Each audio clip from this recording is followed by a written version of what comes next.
Hi, my name is Lee Stranahan, and welcome to Part 1 of Modeler Essentials. In this tape, we're going to be showing you the basic mechanics of the modeler, all the tools that you'll need to use the program to modify and create your own objects in Lightwave. And we'll also be showing you some basic object creation, as well as a number of tips that are helpful for working with text or flying logos. Now, we've got a lot of material to cover, so let's get started right away. All right, let's start by entering Lightwave. Of course, to do that, we hit the 3D button from the switcher interface. Now, we're using a Toaster 4000 here. Let's enter Modeler now. And the only differences between this and 3.0 as far as the Modeler is concerned are the yellow buttons here. Other than that, the programs work just the same. Now, what I want to start by doing is let's talk about the basic lay of the land here. And up the top, we have these different menu buttons, these various buttons here. Now, so we have Objects, Modify, Multiply, Polygon, Tools, and Display. These are your basic menus. And you notice changing these changes the buttons that we have over here on the left side. Now at the bottom of the screen we have a number of important things. Over in the far left-hand corner, this shows us our current grid size. And it says right now grid is 50 centimeters. And that means that each one of these squares is 50 centimeters big. Since we don't have an object loaded, it doesn't tell us much right now. Once we start making an object, though, obviously it's very important to have your grid size set the way you want it. Ours is currently set to centimeters, but as we'll show you a little bit later, we could also change that to be English measurements such as inches or feet. Now, next to the grid button, we have these selection tools, point, polygon, and volume. We'll be talking about those more in depth later. And also the cut, copy, and paste tools, cut, copy, and paste, and my favorite, the undo button, just in case you make any mistakes.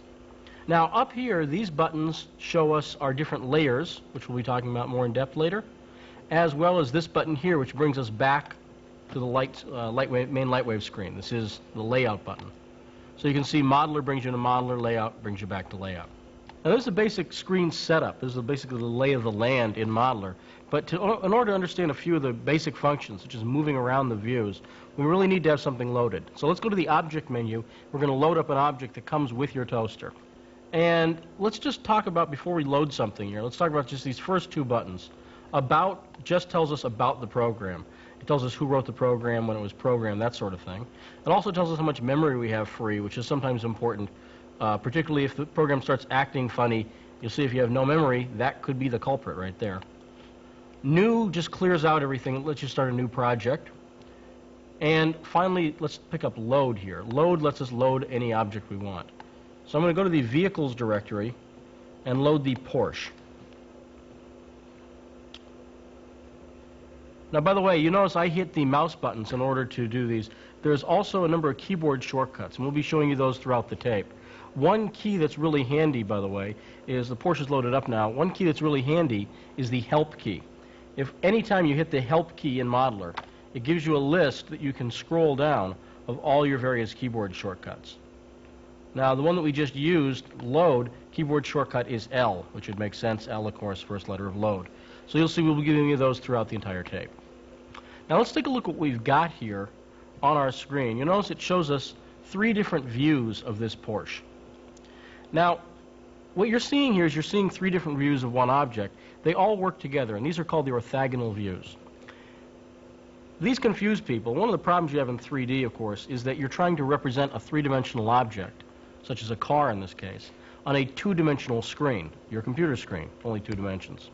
And so the computer program has to do some things, make some compromises in order for it to allow it to do that. Now, the way these orthogonal views work, we sort of made up this little chart here, and basically it's like these white lines that you see on the screen, here and here. These lighter lines are like hinges. You notice our views here give you these orthogonal views. Now, the way I say they're like hinges is because in order to understand how this two-dimensional view translates into a three-dimensional object, it's like you're folding back one view and to the side the other. In other words, it's like you're taking this top panel, folding it back just like we're doing here, taking the side panel right here, and folding it in. And then what we end up with, of course, is a three-dimensional cube, something that's actually got 3 dimensions to it.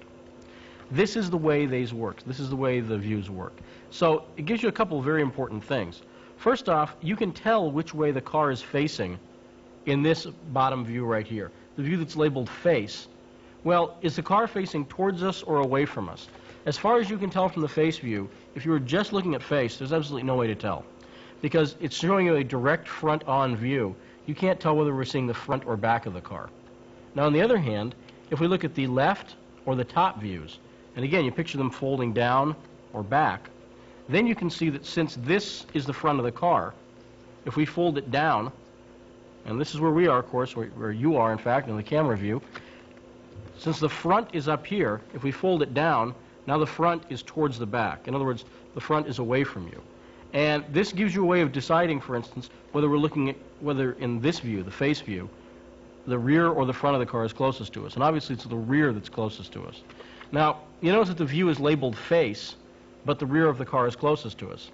This face view, the one in the lower left-hand corner, is the most important view, because this shows you the way the object will load up in Lightwave. In fact, let's exit out to Lightwave for just a second to see that. If we exit out to the layout program, by the way, Shift-Q for quit would bring you up into layout quickly. It's a keyboard shortcut for layout. Let me just load up the Porsche. And what you'll see when it loads up here, if we go to camera view, just what we're seeing in face. And if we go to the top view here, you'll see the front of the car is facing away from us. Now, the reason for that is that vehicles, humans, or animals in Lightwave have all been modeled with the same convention, and that's that they are facing sort of rear towards you. If you load up the cow, for instance, you get a sort of big cow butt in your face, and the reason for that is not the object you're trying to be rude, it's that if you think about the object moving forward, it's moving forward into the z-axis. Same thing with this vehicle here. This vehicle, if it was to move forward, it would be moving into the positive z-axis. And you can see that from the top view. Let me just use the comma key to back out. See, positive z is this way, negative z is that way. Here's our camera, here's our object. And this is a convention that you might want to follow in your own modeling. If you're creating a human, a vehicle, or an animal, anything like that, have it facing rear towards you, so when it moves forward, it's moving into the positive z. On the other hand, a logo object you would load in so the logo is facing towards you, so you can read the logo in that face view. And you'll see that when we load up a logo in a second. And this is the way, as you'll see also, the text function in Modeler automatically creates logos facing the right way. All right, so that's a little bit about the views. And again, as long as you just remember that model with the faces folding down or to the side, it'll make it a lot easier to see. All right. Now, we've seen the way the views work. Let's talk about moving around inside those views. And there's a whole bunch of tools that help us do that. Let's head back into Modeler here. And let's first talk about just one of the simplest ones is just moving around, getting a different view on things. Let's say we want to see more of the back of the car here. We just move our mouse over any window that we want, and then we can use the arrow keys, the up, down, left, or right arrow keys. Move the cursor over a window, hit it down. You notice it's moving down as far as this window is concerned. Right moves us to the right, left moves us to the left, just as you'd expect. Now, if you want to move to any specific point, you can hold down the Alt key, and while pressing and holding down the Alt key, keep it held down, you can click the left mouse button and drag, again, in any one of these windows. And what this will do is move you around. So let's just hold down Alt and drag. And again, that works in any of the three views. Now, another key that helps you a lot here is the Go To function. The way Go To works is you position your mouse pointer over an area that you want to focus on. Let's pick one of the mirrors of the car. So I will put the mouse aiming right over the mirror. Then I hit G for Go To. And it automatically centers wherever my mouse pointer was, right in the middle of the view. So you notice the mirror is right now in the center of this view. Now this makes it very, very handy if you're going to zoom in or zoom out. And there's a couple different ways we can zoom in or zoom out. The quickest way is with the comma or period keys. Comma zooms us back, period zooms us forward. Or shift comma, I'm holding down shift, shift comma moves us back twice as quickly, or shift period moves you forward twice as quickly. Okay, then there's also a couple of keys that let us fit things into all the windows. Let's talk about moving the windows around, resizing the windows, and fitting into them. What you'll notice is, first off, we can resize these windows just by clicking on the crosshairs where these windows meet here and dragging. I can make these windows any size I want. So if I want to focus on the side view of the car, for instance, I can make the side view very large, then kind of zoom in.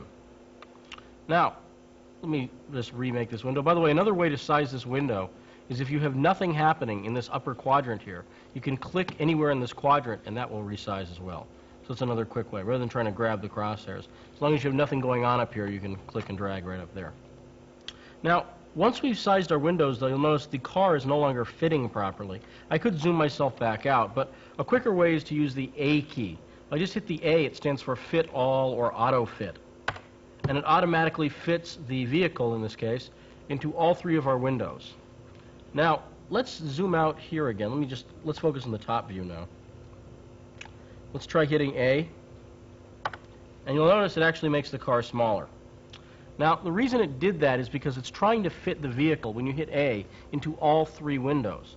So you'll notice to fit it into this window and this window, which are very small right now, it's got to make the car very small. So it did that. Now, one thing that's interesting, if we pull this down all the way, pull it down as far to the one side and as far top and bottom as it can go, then we hit A, you'll notice it fits it properly in here. The key here is in 3.0 and 4000, if you size a window so it's full screen, in other words, it can't get any bigger, and you hit A, then it will automatically fit it into that window. Otherwise, even if there's a little sliver of it showing, you could do it a little bit more but haven't, like here, where I click it and bring it out a little bit. Then hitting A, again, doesn't necessarily fit it. There's a way that we can automatically fit it, though, even in this circumstance. Now, what we do in this case is we would move our pointer over the window that we want to fit. In other words, we want it to fit in the top view here. Hold down Control and then hit A. So I'm using Control and A in combination. And you notice how that fits it into the top view. And again, since it's making the view larger in the top view, it also does it in the face and the other side view here. Now, all the different movement things I've just shown you, I've been showing you keyboard equivalents for. There's a way to do them using just the menu. There's a whole menu, actually, that gives you these options. But I showed you with the keyboard shortcut first because that's the way you should do it. You may notice, through careful observation, you have two hands. And a lot of people, when they get into using a computer, they get used to, they have the mouse there, and they get kind of lazy and they get used to doing everything with the mouse. The way you want to use the computer, again, assuming you've got two hands, is use one on the mouse and the other one on your keyboard.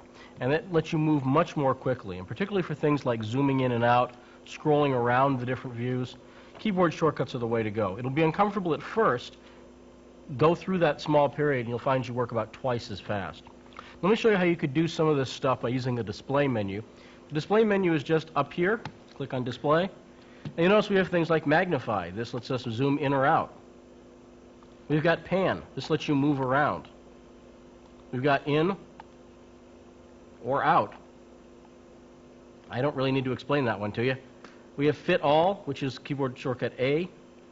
Fit selected. Again, we don't have anything selected. We'll talk about that a little bit later. There's a couple of other things here on the display menu that are handy, though. Let me show you one. Let me just zoom in with the keyboard and show you one that's kind of neat here is measure. What measure does, if you click on measure, I can click, let's say I want to find out how, what the distance from the windshield from this point to this point is. Simply click here, and then I drag. Whoops, looks like I released a little early there. So click and drag. And if you notice down the lower left-hand corner right here, it will show us the length. Just watch this window. And again, it shows us the length from wherever I started to wherever I drag. So it's a good, quick way to get sort of good measurements. Again, it's a little rough. You might not want to use it for exact things. Although, of course, if you zoomed in close enough, you could use it for exact things. But it's a nice way, aside from using the grid, to get a quick measurement on something. Now, another thing that you have in the display menu is options. And options is important. Options, keyboard shortcut, by the way, is D, since it's display options. This lets you choose a number of different things, such as one we already hinted at before. You can choose your unit system. If you want to be in English, in other words, inches and feet, rather than in metric or scientific, you can do that. By the way, the difference between scientific and metric is that scientific doesn't use centimeters, metric does. So just a choice whether you want centimeters or not. Otherwise, they're basically the same. So we will keep it, I'll keep it at metric. And then we've got other things such as different views we can choose between. The view that we're in normally is called logo view, and you can change to other different views. Although for most modeling jobs, by the way, I would just keep in one view.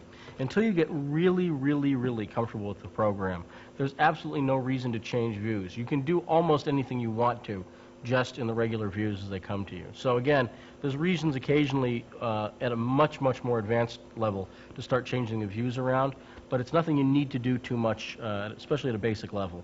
So we'll just leave it at logo. We also have a choice of previews here, and this is what we see up in this fourth window. Right now we have none selected, and that's the way it defaults to, but we can set it, for instance, to a static preview, and that means it will show us the car. Let me just drag this window a little bit bigger. So it will show us the car, and we can kind of rotate this car around. The way we rotate it around is we either click outside of the sphere here and hold down the Alt key. And you notice that moves us one way. It's like we're doing a pitch or something there. Or if we click inside the sphere, still holding down Alt and drag, you notice it's moving us another way. So again, we can rotate around within that. If we want to zoom in this view, just the comma and the period keys, which zoom in, of course, all three views. Or, let's go back to display options again for a second. We can also set up a moving preview, which is our choice of either wire or solid model. And the one that's really useful here is the solid moving preview. What this gives you is it gives you a representation of the object. And when it says solid, it does what's called hidden line removal, where if the back of the car, for instance, wouldn't be visible if you were looking at the front of it, because that part is hidden from you by the polygons in the front. Well, it doesn't show you those back polygons, so it looks like a solid object, and you can see that right over here. The object is moving around, looks solid. Now, there's no way to get a solid static preview. Any previews you get here are moving if it's a solid object. And again, if this moving preview up here starts making you a little seasick, then the sort of key is just shut it off. You don't need that view up there. It's just handy. And we'll show you a couple of other things with those views as we go along during this tape. All right, now that is basic movement, getting around, and some of the display options that are handy. Now let's start to talk about another very, very important function in Lightwave, and that's selecting things. And let me before we do that, clear out the car. And we'll use the New function under Objects, keyboard shortcut Shift-N. So Shift-N for New. It says, okay, we're going to lose everything, and hey, that's okay with us. So we're going to lose everything. Now what I'm going to do is I'm going to load up an object, and I will go to the Tutorials directory. This is another object that comes with your toaster. It's the NewTek logo. Now, when we're talking about selecting things, there's one important rule to note right up front, and that's that if nothing is chosen, if nothing is selected, then it's like everything is selected. And an example of this, let's go to another menu that we haven't seen yet. Let's go to the Modify menu. And if you're familiar with Lightwave, you'll recognize the first few things up here. Under Modify, you have Move, Rotate, Size, and Stretch. And again, these are like things you can do with objects in Lightwave. You can move them, rotate them, size them, or stretch them. But here it affects it on a permanent basis.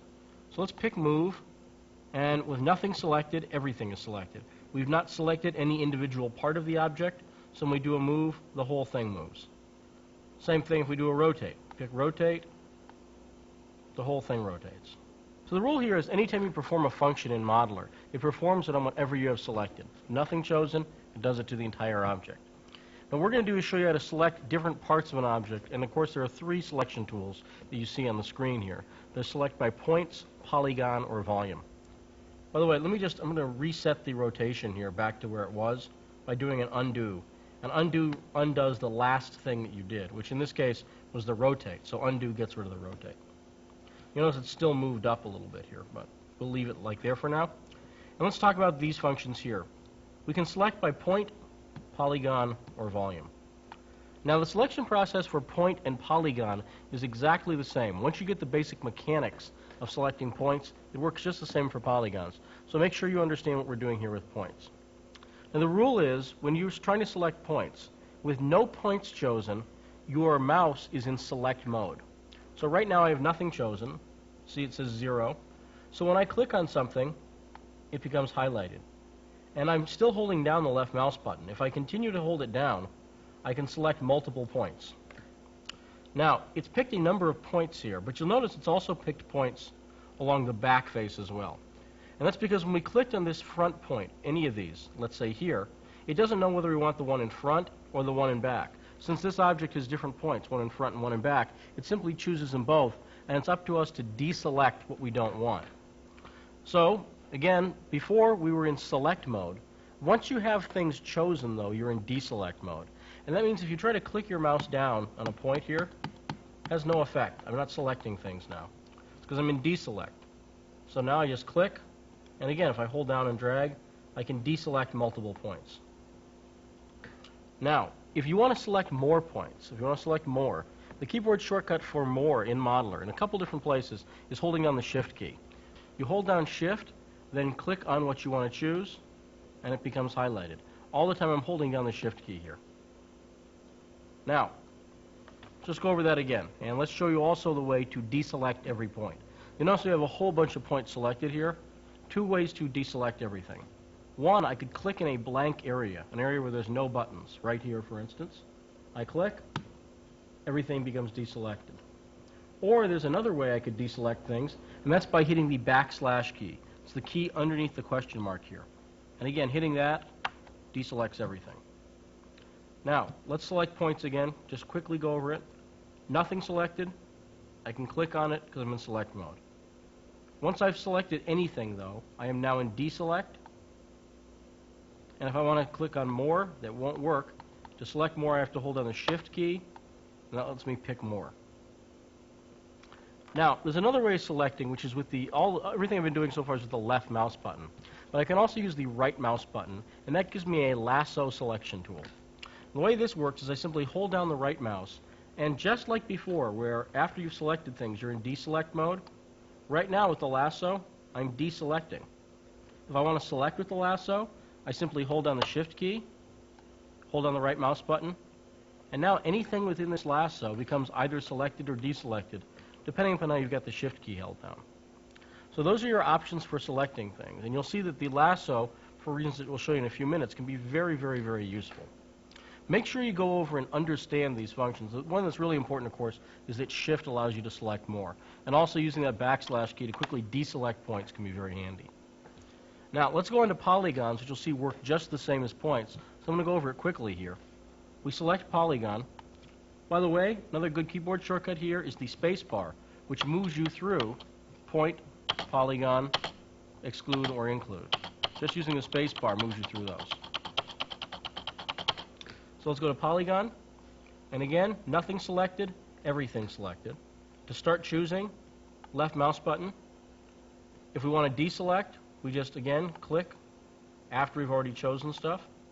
To select more, hold down Shift, click on things, and the right mouse button is a lasso, which will either deselect or select, depending if the Shift key is held down or if it's the first thing that you're choosing.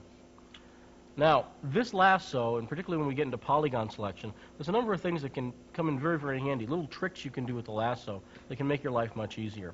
And here's one of them. A common thing that you're trying to do is, let's first say, for instance, you got a logo. You want to pick just the front faces of that logo, just the front polygons.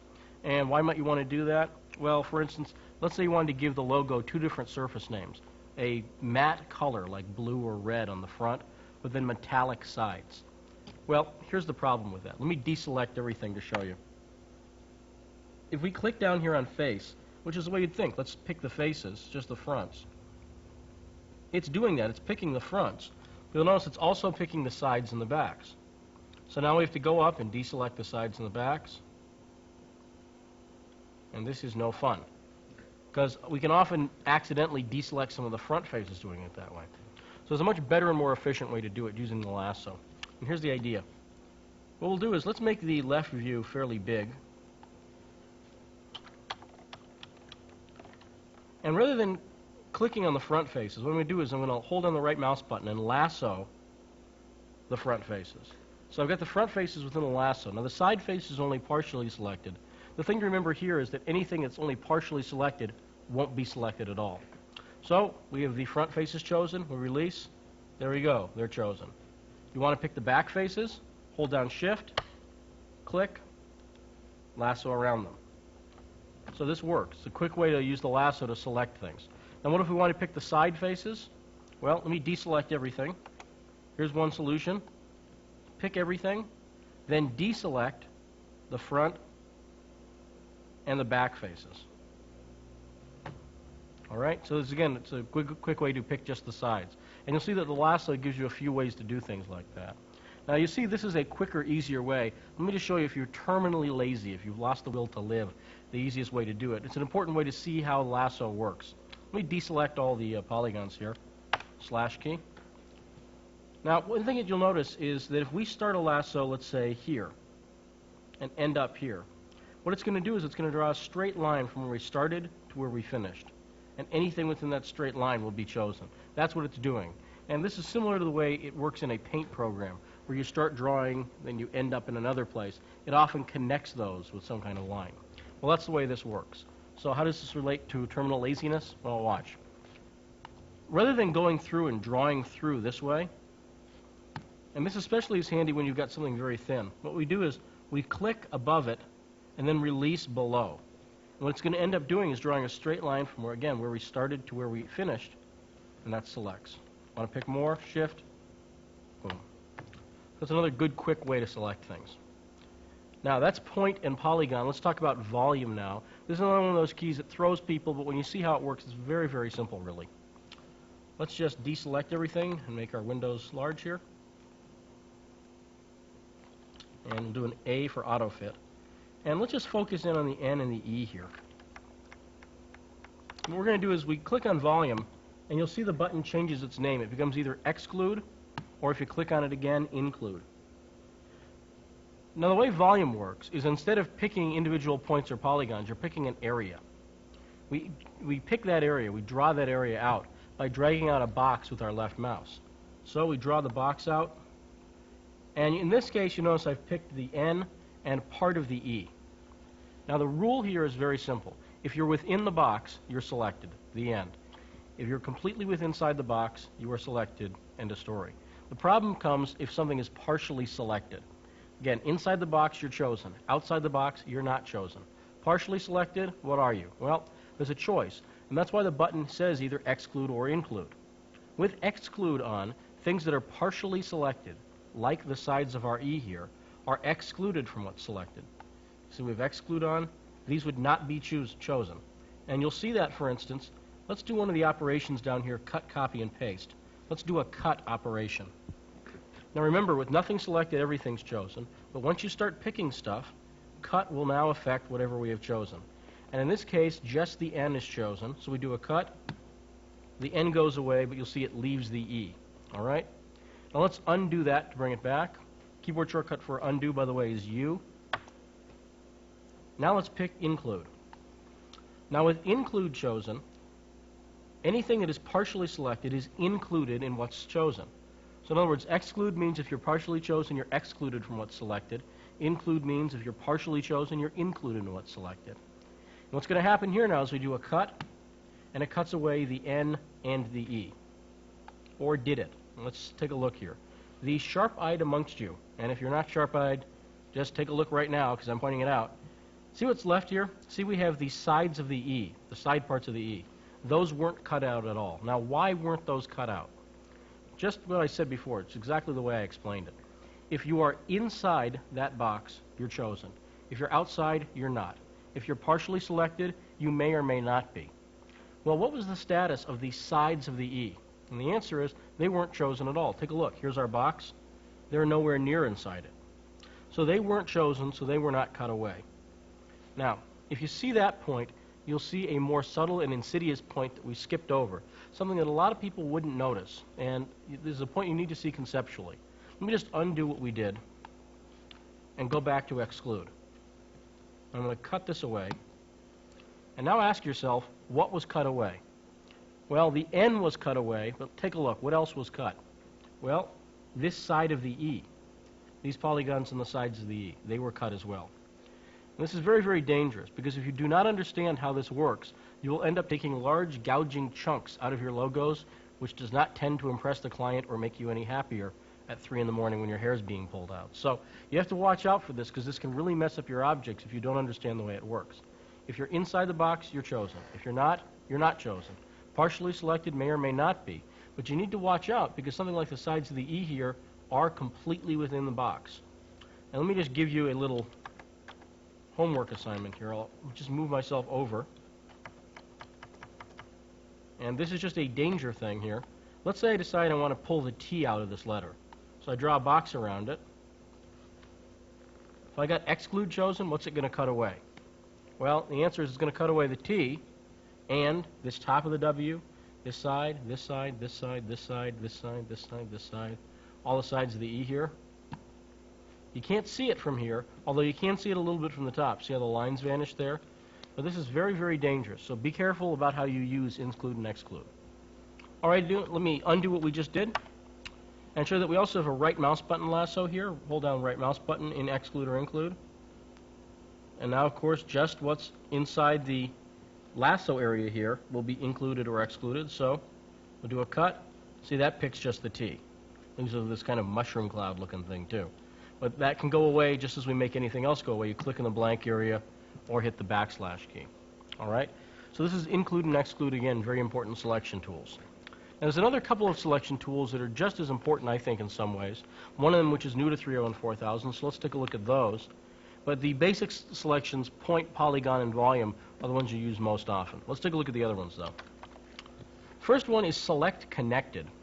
And the way that works is, let's say you choose one polygon in this T here. You pick part of it.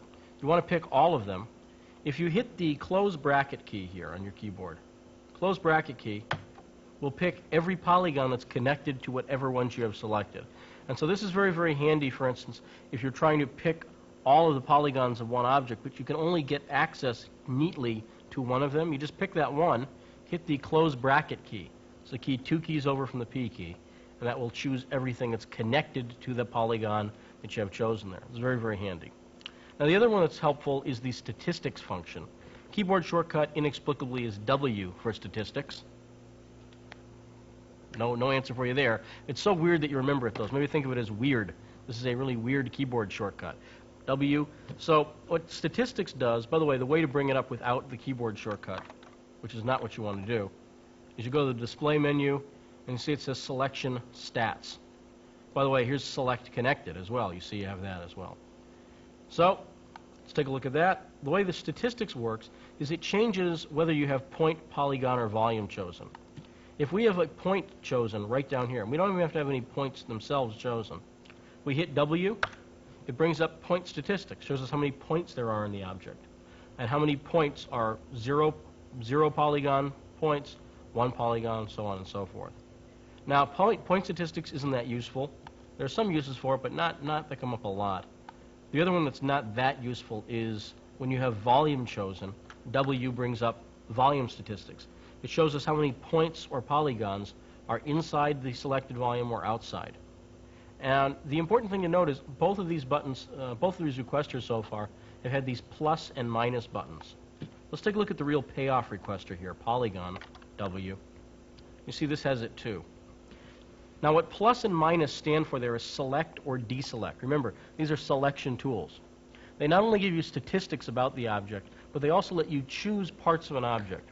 And the one that's very, very handy is right here in polygon statistics.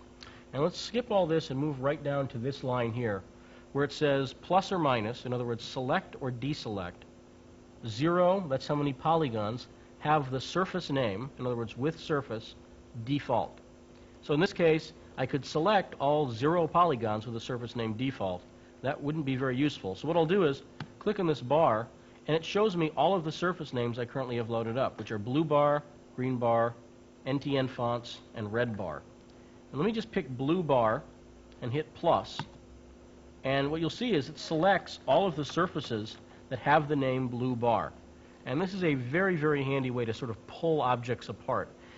These were given these surface names by the person who created the model. And so when you create your models, as you'll see, you create them with surface names.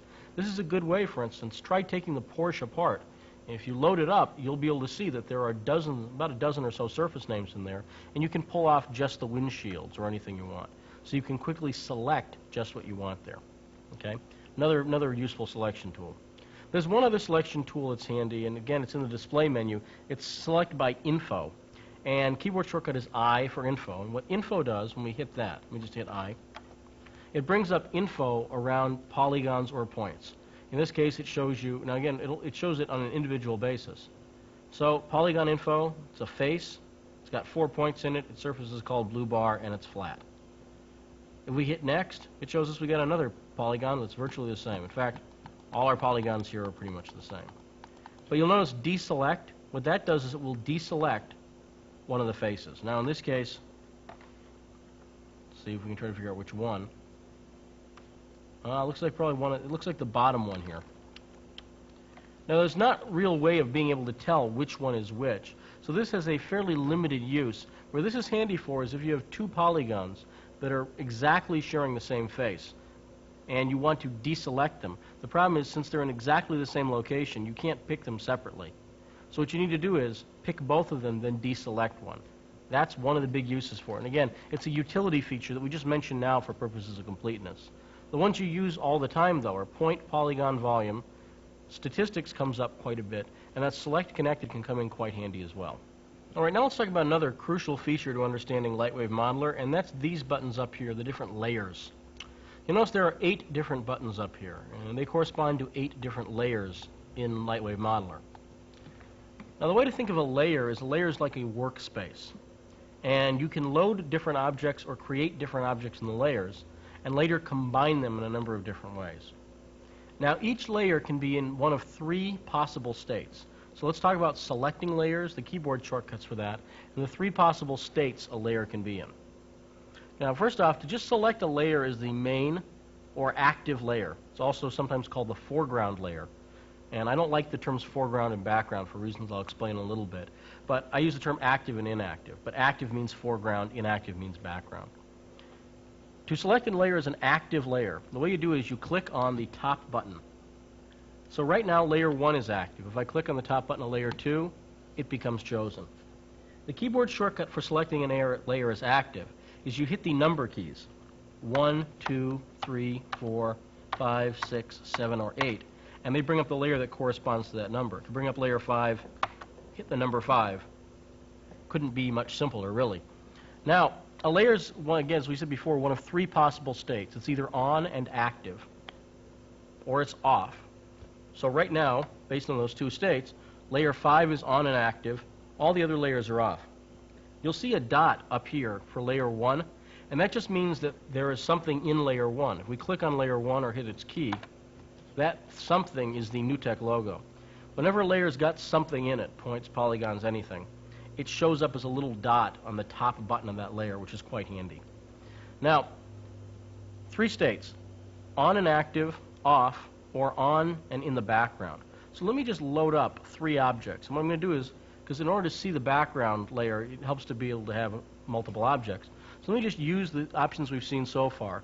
Go to 3 different layers and load up an object into each one of them. I'm going to go to the second layer and load up from the tutorials directory the butterfly body. Again, we can't see it's fairly small, so we'll use the A key to fit it in. Then we'll go to layer 3, and we will load up the wing. Right butterfly wing. And let's go to layer 4 and load up the left butterfly wing.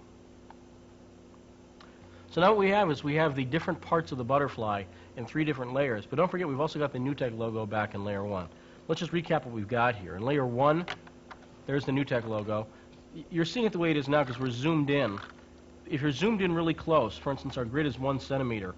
In one layer, your grid is the same on all layers. Doesn't make any difference. You notice the grid isn't changing. On layer 2, here's the butterfly body. On layer 3, there's one wing, and on layer 4, we have another. Now, we've seen on and active and off. Let's show you on and passive. And the way you make a layer on and inactive or passive is by clicking on the bottom button of that layer. So I'm going to click on the bottom button of layer 3. Keyboard shortcut for that would be Alt-3. Hold down the Alt key, hit a layer, it comes up as inactive. And what you see is we can see the layer in the background, but it's passive, it's inactive. There's nothing we can do to affect it. Remember, with nothing selected, it's like everything is selected. So if I were, for instance, to do a rotate right now, it's going to affect what? Well, in this case, just this wing here, the one that's in white. Since this wing is on a layer that's active, layer 4, and this wing is on a layer that's inactive, the inactive layer is not affected in any way. We do a rotate, doesn't affect the other wing. Now, let me undo that. Let me show you that you can also make multiple layers active or inactive. To make more than one layer active, you hold down the Shift key. And remember, the Shift key was also used to select more. Again, same function here. Shift just means pick more. So Shift, then the layer, makes it active in addition to whatever layers are active already. By the way, you always need at least one layer active. You can't have no active layers. So I hold down Shift, click on 3. Both of those layers are now active. Let me make the body visible in the background. So to do that, click on the bottom button, and that makes it an inactive layer. Now, by the way, the reason I don't like the terminology foreground and background, this is an important distinction here, is that when you use the term foreground or background, to me that connotes some kind of physical relationship between things. For instance, I'm sitting in the foreground, in the background we have this TV set. Now, when you're dealing with layers, that's not really what it means. In other words, it really has nothing to do with the 3D relationship between things. If we were using the example of me and the television set, I could be in a background layer, the TV could be in the foreground layer, but technically I'd still be in front of the TV. So again, the term background and foreground doesn't mean that much here. Really what we're talking about is active, it can be affected, or inactive, it can't be. All right? And what you'll see we have here, though, is 2 active layers, 1 inactive. And again, if we do a rotate, the wings will be affected, but the body won't. If we wanted to affect all of them, we'll just pick all of them. I'll hold down Shift, click Layer 2. Now they're all selected. Let me rotate the whole thing here, whole butterfly. And what you'll notice is, when we go back to the individual layers, the individual parts have been rotated. In other words, we did this sort of temporary alliance. We temporarily grouped things together, rotated them, and that had an effect on all the 3 layers. They're still independent. They're still individual now, even though we moved them as a group. Now, you can also have multiple background layers, multiple inactive layers. And the way you do that is you hold down the Alt key. Remember, that's the keyboard shortcut for picking multiple background layers. Hold down Shift and pick the number. So by clicking on 3 and 4, we select multiple backgrounds. That's the keyboard shortcut method. If you don't want to use the keyboard shortcut, all you do is just hold down Shift and click on the bottom button, and that selects things as multiple backgrounds. Now, there's another keyboard shortcut here that's pretty handy, and let me just get myself in a position where the body is selected as the active layer and the wings are selected as the inactive layers. So the body's on layer 2. I'll hit the 2 button. And the wings are on layers 3 and 4, so Alt-Shift-3, Alt-Shift-4. And there's a key that's very handy for switching quickly between active and inactive layers. In other words, making active layers inactive, inactive layers active. And that's the quote key right next to the colon-semicolon key. If I hit quote, you notice what was active is now inactive and vice versa. So you see the way it works there. Just switches between them. That's the quote key. Now, a few things about this. First off, whenever you save an object, what it saves is the foreground layers. In other words, the active layers. Right now, if we were to go and do a save, it would save just the wings. So if we were to save this, now let me just do it, and we will call this butterfly 1. Hit OK. And now, again, what it saved is it saved just the wings. Now let's make all 3 layers active. Let's, in fact, rotate this back to its original position, too. Or as near to it as we can get without spending a lot of time. That's pretty near to it right there. That's nearer. So we'll just go to Save As, and we'll save this as Butterfly 2. By the way, instead of typing in Butterfly all again, what I'll just click on Butterfly 1, go to the end, erase the 1 and replace it with the 2. Just, again, a degree in advanced laziness helps you here. You don't need to retype in stuff. Just click on it and add a new suffix or prefix to it. That'll work. Now, we saved 2 versions. Butterfly 1 is the wings at an angle but without the body. The reason it didn't save the body is because that was in an inactive layer. This version, though, all 3 layers are active, so it's going to save all 3 versions. Now, it's going to save, all 3 parts of this as one object. So let's go into Layout here and load up those 2 things. We'll go to Tutorials. We'll load up Butterfly 1 first. Well, let me go to the top view, and you'll see just what you'd expect. There's the 2 wings, no body, at an angle. Now, on the other hand, if we load up Butterfly 2, Let me just separate it here. Object. There's the butterfly with the body. The wings are all part of it. You notice, by the way, when we move it, they're all as one. If we wanted the wings to flap separately now, we really couldn't do that. By the way, that's why the wings are not part of the object normally. We can save it this way if, for instance, we wanted the butterfly as part of a collection. We wanted it to look like it was pinned up or something. But if you're going to have the butterfly with the moving wings, you'd want them as three separate objects, so the wings have an independent movement from the body, basically. Now, if you see the way saving works here, you pick what you want in the foreground, and you save it. I use save as the first time I'm saving something, of course, so I give it a fresh name. If you see this idea, there's another thing that's really important to understand. It's that the concept of layers has absolutely no meaning in Lightwave. These were saved as part of 3 different layers, but now it's just considered one object. And once something is saved as an object, layers no longer have any meaning whatsoever in Lightwave Modeler either. Let me show you what I mean. Let's go back to Modeler, and let me clear out everything. I'll do a new, and then I will load up Butterfly 2. Now remember, when I saved this, we had the body on layer 2, one wing on layer 3, and another wing on layer 4. Now it loads it up just into regular old layer 1 here, and they're all attached. It's because once you save something from Modeler, the layers no longer make any difference. Now, you might think it's useful, for instance, to be able to save an object with the layers kept intact. And it would be. For instance, at a later time, you might want to be able to go back in and just have those things separate. And there's a way you can do that within Modeler. So let me show you how to save something with the layers intact. But before I do this, I want to point out that the thing saved with the layers intact is only useful to you in Modeler. You will not be able to load the object we're going to save here into Lightwave. But this is a real handy thing to be able to do sometimes, because you'll be putting together an object, and you've got a whole bunch of things laid out on different layers. Now you have to shut down the machine to go sleep or eat or something that gets in the way of working with Lightwave. Well, what do? Well, here's what you do.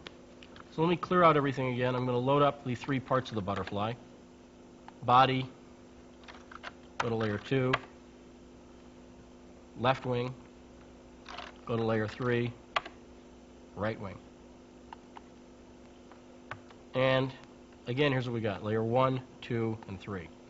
So let's say we wanted to save this as part of a project to bring this up later in the layers that they're in. What you do is you select all the layers that you want as active layers. So Shift 1, 2, and 3. All the layers are active now. And I'm going to click on Save As, but I'm going to hold down Alt. I'm going to press and hold down the Alt key before I click on Save As. And then I will save this as butterfly.mod, M-O-D in big letters. Now, you don't need to put in .mod, but the reason I do it is it reminds me that I can't load this up in Lightwave. It's just a modeler thing. Hit OK. Done. All I'm doing is I'm just holding down the Alt key. Now, let me just prove my point here. I go to Load Object, butterfly.mod. Can't do it. It says it doesn't recognize the object type. That's normal. However, in Modeler, we clear out everything. Load butterfly.mod, and you notice, by the way, before I load it, there's nothing in any of the layers are completely empty. Hit load though, butterfly.mod, and hey, take a look. Layer 1, 2, and 3, and it's on the individual parts here. So this is a good quick way to save projects from within Modeler. Hold down the Alt key and press on Save. Now, this is the basics of layers, and you'll see we'll be using layers in a number of cases. Some of the tools, in fact, in Lightwave, such as the Boolean tool or Rail Extrude, you need to use layers. So make sure you understand what the layers and see how they work. The important things are you have 3 different positions, active, inactive, or off. You can select multiple layers as either active or inactive layers. And whenever you save something, it saves whatever you have as active layers when it saves the object. And from then on, the object is bound together. Or hold down Alt when you click on Save As, and you can save a modeler project. That's what you need to know about layers. Now let's go back into the program and talk about another very, very important topic here. The next concept we want to talk about is the concept of a pivot point. And this is a really important concept for working with Lightwave and with Modeler. Now you set the pivot point in Modeler, and the pivot point is just a hinge point. And the pivot point is wherever these darker lines, these double lines or dark lines, converge. Right now the pivot point of this object is right here. And again, the way I think of this is as a hinge almost. Think of it as a door hinge. the place you put the hinge is obviously important to which way the door opens, you know. If you have a doorway, you put the hinge on the top, you've got a doggy door. Put it on the side, you've got a regular human door. You know, put it on the bottom, you've got like a moat entrance or something. So the idea here is the pivot point does make a difference. That's the point around which it will rotate. Now, the way you set the pivot point is really simple. You just move the object, use move, wherever you want it to be. And if we move the object, let's move it, right about here, let's say. So that the tail is at the pivot point. Let me save this. Shift S is the keyboard shortcut for save as. So you'll see I'll be using that pretty frequently. Let's just save this as Butterfly 3, another clever name on my part, and hit OK. Let's exit back to layout and clear out the whole scene here, just so we're starting from scratch. And let's load up that Butterfly 3. And what you'll notice is because we moved the tail to where those dark lines were, when we pick the object and rotate it, it rotates around this tail point here. And you see that where let's go to the front view here. You'll see this dot in the middle, that's the pivot point right there. This shows you where the pivot point is. Now, in Lightwave layout, you can move the pivot point. Of course, if we move the pivot point, it tells you should change the rotation scale back to normal before you move it. So let's do that. Let's go to rotate, hit reset, and the top view here. You notice we can move the pivot point from within Lightwave.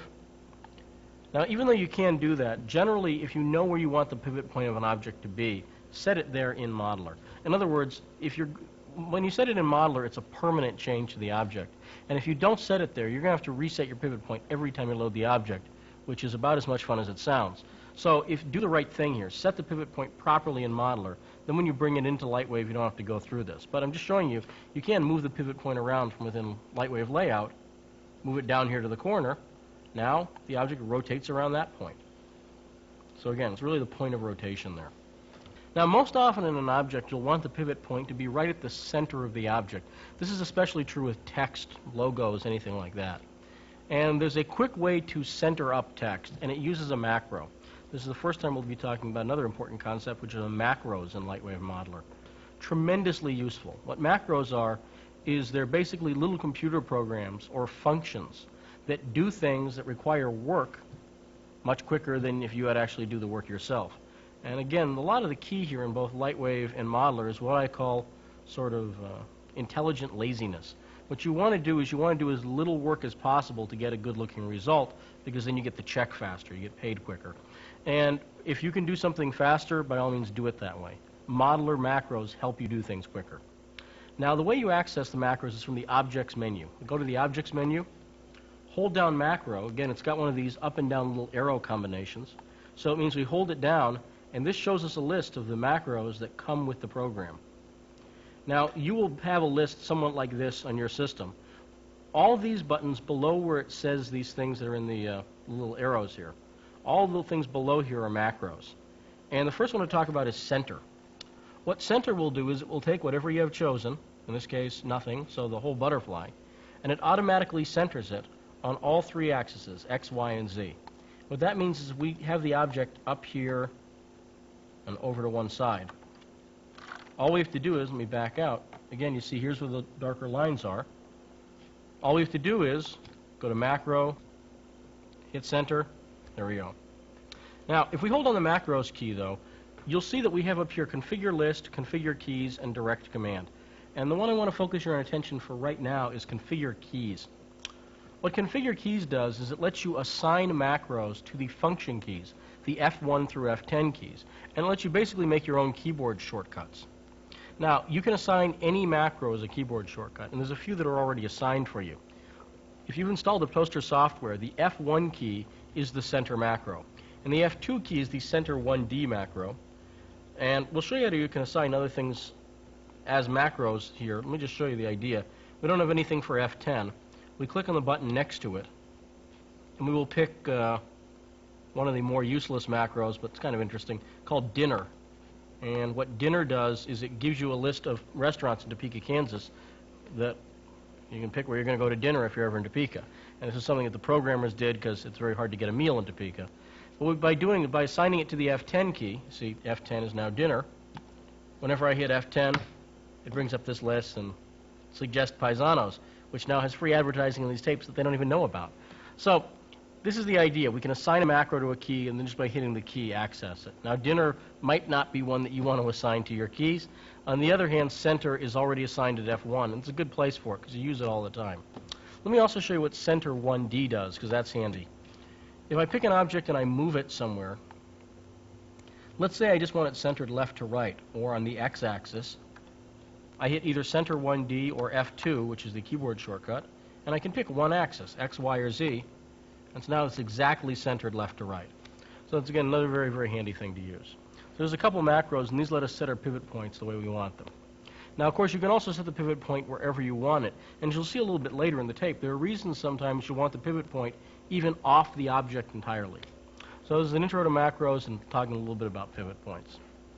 Now, the things that we've shown you, the selection tools, moving around the views, using the layers, and the concept of pivot points, all of these things are really, really important concepts that will come up fairly constantly in Lightwave Modeler. Now that we've got those basics out of the way, we want to start showing you how to create your own objects in Lightwave. But before we do that, let me just show you a couple of other things using some tools that we've seen already here, and we'll keep with the butterfly example that we have. And the last thing I want to show you here is cut, copy, and paste. We've already shown you cut a little bit. I just want to show you can use cut, copy, and paste to move things between different layers. Here's an example. I'm going to make it, let me just make layer 2 and hold on Shift and 3 selected. So right now we have just the wings without the body. Now I'm going to do first a cut. What cut does is it removes whatever you have selected, points, polygons, volumes, any of that. Now in this case we had nothing selected, so it cut away everything. We saw this earlier with the volume example, by the way. Now what we're going to do is we've got the wings cut away. Where are they cut to? Well, they're cut to a buffer. They're cut to a temporary storage space. And they're ready now to be pasted somewhere else. Cut actually removes them from the layers. And if we were to go over to layer 8, for instance, do a paste, you'll see the whatever we had cut there, in this case the active layers, the wings, were cut away and now pasted to layer 8. Now they were on 2 separate layers before, now they're on the same layer, so they've been joined really. And again, this is one way you can use cut, copy, and paste to combine different things. Now there's another feature you have, which is copy. Cut, you'll notice, puts it to a buffer, but it takes away what's there. Copy just puts it to the buffer. So let's show you that. We'll pick layer 8, hold down Shift and click layer 1. We'll do a copy. Now let's go to layer 2 and do a paste. And you'll see it takes the body and the wings and paste them both into layer 2. So notice that this works. Cut, copy, and paste work between the layers. And you'll see we'll use that quite a bit. There's one other keyboard shortcut here that you don't have access to from the menu. That's the delete function. If you want to get rid of something, you might not want to use cut, because remember, cut puts it into a buffer. That can slow things down. Just use delete, which is the Z key on your keyboard. The Z key. By the way, the keyboard shortcuts for cut, copy, and paste are X, C, and V. And if these seem familiar to you, it might be because these are used on most word processors. Cut, X for scissors, C for copy, and V for paste. And if that strikes you as a little strange, one way to think of it is if you do any copy editing, of course the V is the insert mark in copy editing. So that's one possible explanation as why you're using that for paste. It's because it's an insert mark. My explanation is that Z, X, C, and V are all convenient to the spacebar. They're all close right in there, so they work together. But, you know, if you need some rationale for keyboard shortcuts, that's a pretty good one for V. Still working on one for that W key, though. I haven't come up with that one yet. Now, the important thing to notice about all these selection tools is, and it's unfortunate, it's the way Modeler works, is I have to go through all of this, these basic things. But some of the things that we've covered already, particularly if you're new to the program, this can be overwhelming. There's a lot of material here. Also, to explain later concepts, the stuff we cover on the rest of this tape and the second tape in the series, you have to understand these basic concepts. But you might not get the reason. Like, okay, you see you can cut and copy, you see you can use layers, but why do you use them? Well, that's what the rest of the tape is about. So one thing you might want to do, since you have a videotape, is after you've watched this tape once, sit down, play with it, then go back and re-watch this beginning part again. After you start making your own objects a little bit, there's a lot of things in this first part that we've covered that you will have just forgotten, and that's okay. It's why you have a videotape. Go back, watch it again to make sure you pick up on that. Now, with these basic tools under our belt, let's start making objects. Let's start making our own objects. And to do that, let's start by clearing out the project entirely. Again, we go Shift-N for New, and we are back to scratch here. And I want to show you the easiest object you can possibly make in Lightwave, and this will introduce, in a sort of step-by-step way, a whole bunch of points here. So we're going to start by making a point, just a single point. Let's show you how to do that. We'll go to the Polygon menu and go to Create Points. We click on that, and then we put our crosshairs down, and we can move it around any of these views. We haven't made anything yet, though. To actually make a point, you click the Make button, not surprisingly either, or you use the keyboard shortcut, which is the Return key, or you use the mouse shortcut, which is the right mouse button. So the Return key, or the right mouse button, or the Make button will all do a make. And Make is one of those keys that you'll see comes up quite a bit. It actually comes up all over the place in Lightwave Modeler. So same thing applies anywhere you have Make.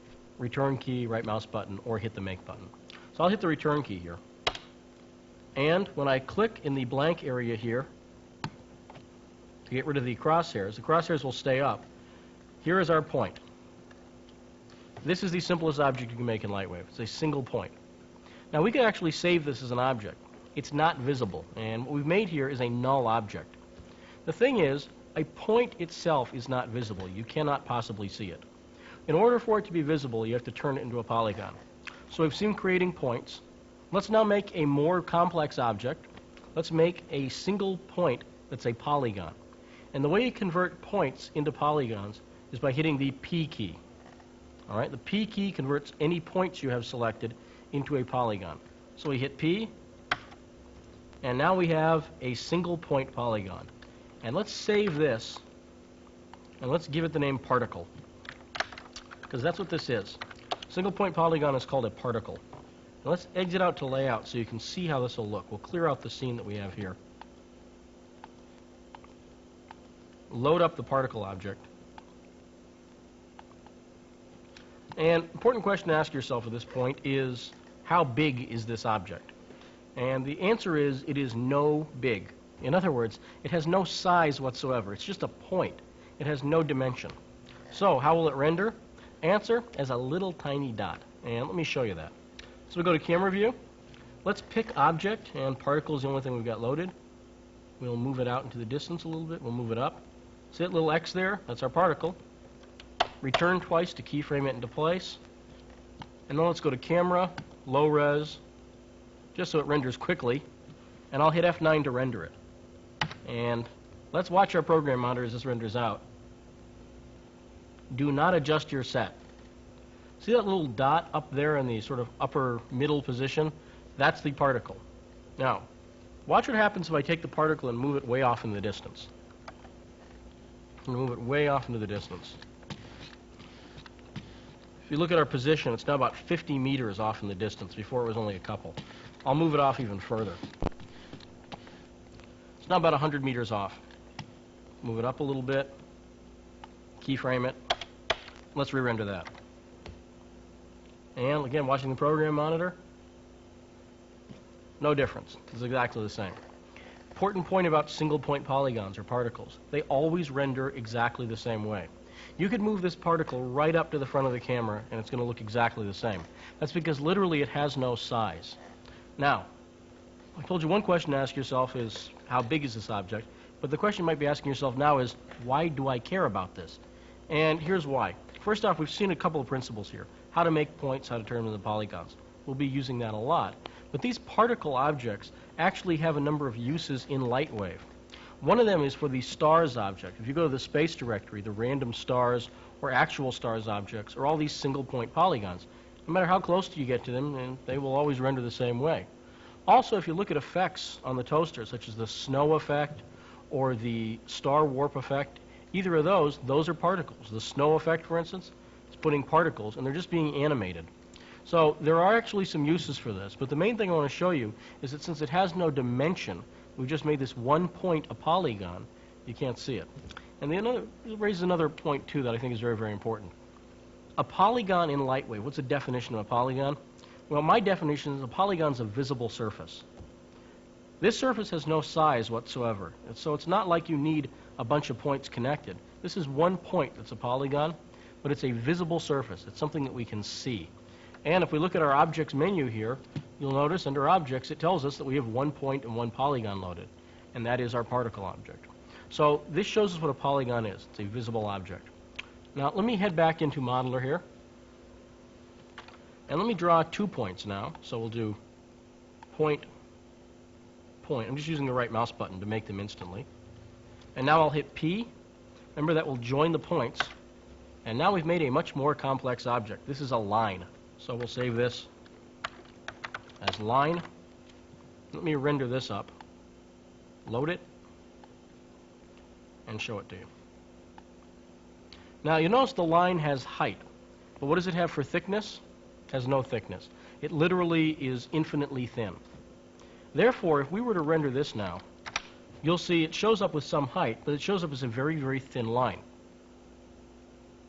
Now, if we move it back into the distance, and this is acting like a particle in this way, we move it back into the distance, its height will change, but it's still infinitely thin, so it's going to render with the same thickness, as you see right here.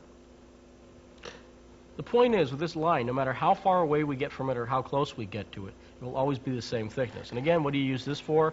Well, a number of things, actually. You can use these to make fields of grass, or to create pine needles on a Christmas tree, to do any number of things. But again, it's just showing you, you connect 2 points, you get a polygon, a visible surface, and in this case, it's a 2-dimensional one.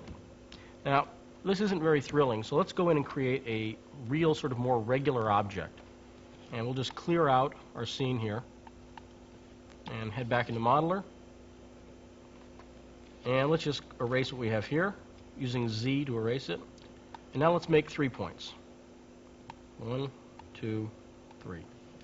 And hit P, and it will connect them in the order we drew them, 1, 2, 3. And now we're talking something real here. We have an actual shape, and we've connected this to a polygon. And we will save this as nacho chip, because, you know, I'm hungry. So you can give it any name you want. Looks kind of like a nacho chip to me, and it's my damn tape. So let's just center this up. And again, I want this with the right pivot point. So we'll hit F1, centers it up. And let's resave it, because I saved it before I centered it. That won't do any good. Just resave it with the name nacho chip. Now, by the way, I didn't have to actually hit save as there. I could have just hit save, and would have said, OK to save foreground layers as nacho chip. So another way to do it. Regular S instead of Shift S is save. Now let's load this nacho chip object up. And you will see one thing that's interesting about it as it renders. We'll go to the camera view. We'll go to camera, low res, hit F9 to render, and watch this. We're not seeing anything.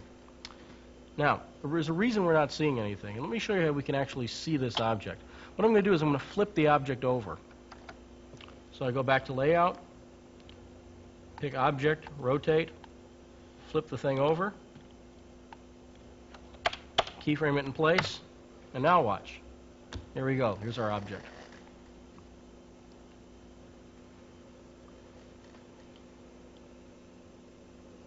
Now, why could we see it from one side and not the other side? Well, that's because this brings up another very, very important point about objects in Lightwave, which is all polygons, all visible surfaces in Lightwave, have a direction. They face either one way or another. Now, this, of course, does not apply to particles since they have no dimension whatsoever. But once you start getting an object like this, the polygons face either one way or another. Which way is this one facing? Well, there's a way we can find out. We can go to Modeler, and if we go into the Modeler program and select this as a polygon, so I pick polygon and choose it, you see this little line that's coming out of it. This shows us which way it's facing. And remember what we talked about folding these view overs. You can see that this is facing towards the back. Pretend the view is folding down that way. It's facing towards the back. Now, if we don't like the way a polygon's facing, we can use the flip function. Flip flips the polygon, makes it face another way. And it works on whatever you have selected. Keyboard shortcut for flip is F. And you notice the line is now facing the other dimension. Hit F again, it faces the other way. Or under the polygon menu, you can hit the key, cleverly labeled flip down here, and it does the same thing. But I use F because it's a little quicker. Now, this is one thing. You can flip the polygon and make it face one way or another. But what if you want to see the polygon from either side? Well, what you would do then is I would actually use a surface function. I tend not to create polygons as double-sided in Lightwave ever. There's a number of problems you can get into when you start creating double-sided polygons. Let me show you how you would do this, though, and you would do it not in Modeler but in Surfaces. Let's exit out to Lightwave Layout, go to the Surfaces menu, and down here in the corner there's a surface button called double-sided.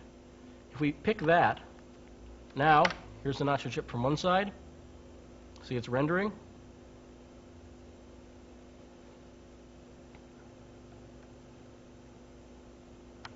Or flip it around. Keyframe it in place so we hold it there. And here it is from the other side. So now it's visible from either side. Now again, that's using the double-sided option in Surfaces. Now, another good question here, particularly if you're new to the program, well, why doesn't it just make them face both ways? And the reason is because that would be a needless use of extra polygons.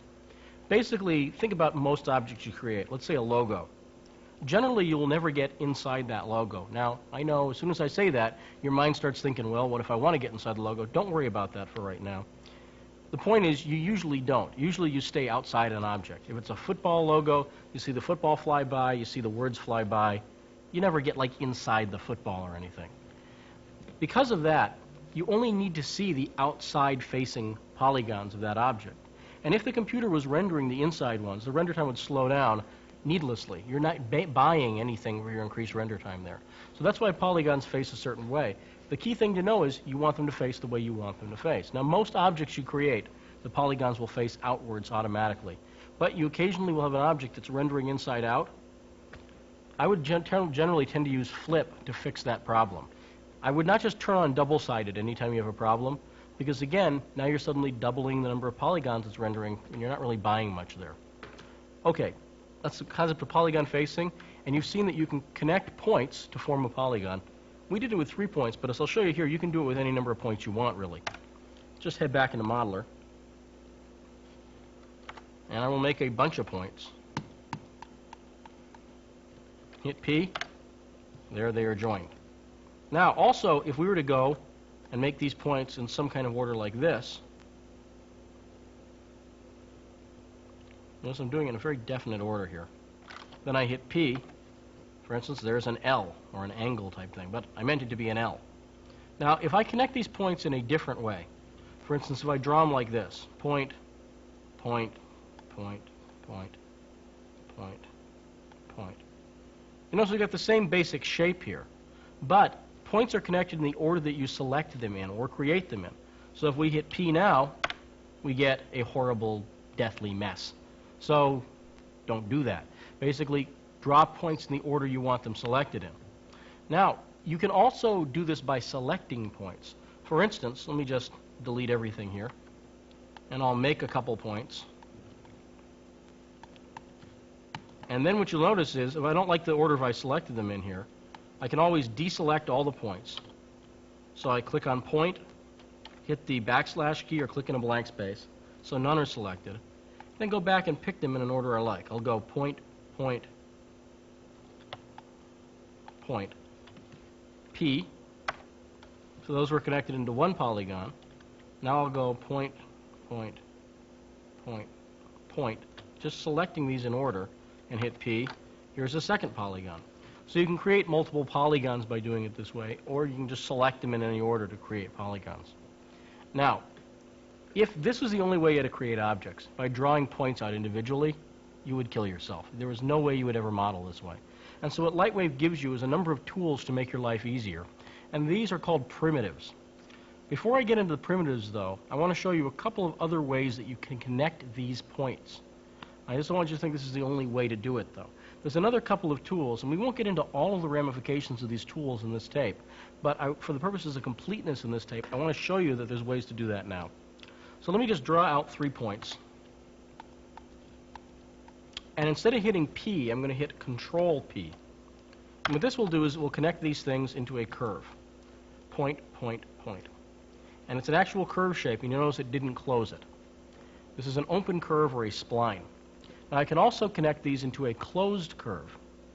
And the way I do that is I select my points or draw them out, and then I hit Control O. And the way you can remember Control O, for instance, is an O is a closed curved figure.